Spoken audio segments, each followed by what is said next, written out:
#Palanews #1.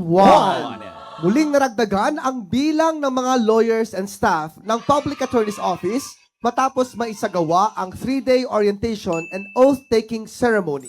Ito ay upang mas mapalawig pa ang dekalidad ng pagsiservisyo ng ating opisina. Kaugnay niyan, panoorin po natin ang part 1 ng nasabing aktibidad. Persida sa puso't isipan ang pangarap sa buhay. Maging abogado ng bayan, hustisya'y kanyang ilalaan.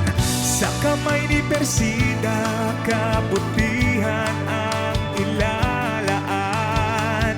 Kanyang kayamanan, prinsipyo, dignidad.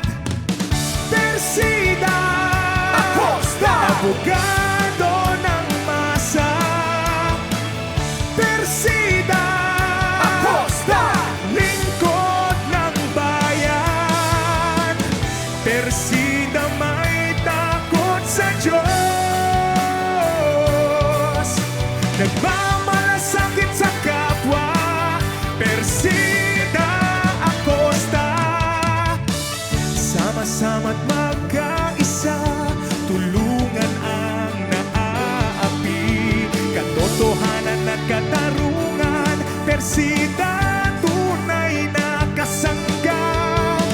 Sa kamay ni Persida, kabutihan ang mananaig.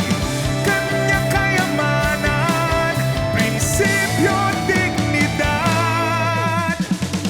Persida Acosta, abogado ng masa.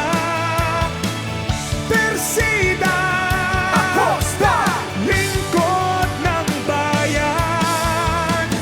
Persida may takot sa Diyos, nagmamalasakit sa kapwa. Persida. Sa loob ng 3 araw mula Disyembre 15 hanggang Disyembre 17 ay sumailalim sa orientation and oath-taking ceremony ang 401 newly appointed and promoted PAW lawyers and staff. Ginanap ito sa Bayview Park Hotel sa Ermita, Maynila. At ang iba ay attendees via Zoom. Pinangunahan ng ating Hepe PAW Chief Persida Acosta ang opening ceremony. At sa kanyang pananalita ay ibinahagi niya na dapat matatag ang mga naglilingkod sa PAW sa larangan ng pagsiserbisyo publiko. Ikaw ang lakas ng mahina. Kaya nga may PAW upang bigyan ng kapangyarihan at hustisya ang mahihina, ang api at kapuspalan. Kaya huwag niyong mamaliitin ang pagiging isang public attorney. Yes, it is a destiny. Present din ang ating Deputy Chief Public Attorneys upang ipakita ang kanilang suporta sa mga bago at promoted na kawani ng PAW at kung paano dapat proud at desidido sila sa kanilang pagpasok at pananatili sa Public Attorney's Office.